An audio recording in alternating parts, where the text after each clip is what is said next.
Nagsimula na ang pinakaabangang isang linggong pagdiriwang ng Pagibang Damara Festival sa lungsod ng San Jose.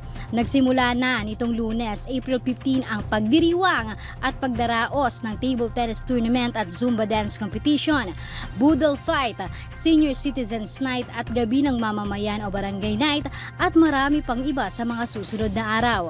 Ngayong umaga ay isinagawa ang Invitational Motocross Exhibition competition sa lungsod ng San Jose. Iba't ibang level ang pagtakbo sa mga obstacle course at 5 hanggang 6 na laps ang bawat kategorya. Nakakatuwang makita ang mga maliliit na bata na kasali sa 50cc at mga ladies naman halo sa 65cc category maliban pa sa all ladies match. May nakaantabay din ang mga fire marshals, mga medic at kaagapay ang Alpha Phi Omega Fraternity na nagpamahagi ng libreng maiinom na tubig. Maalikabok at mainit, ngunit masaya ang naging pagdiriwang sa pangunguna pa rin ni Mayor Mario Cocoy Salvador kasama si ABC President Regino Apostol.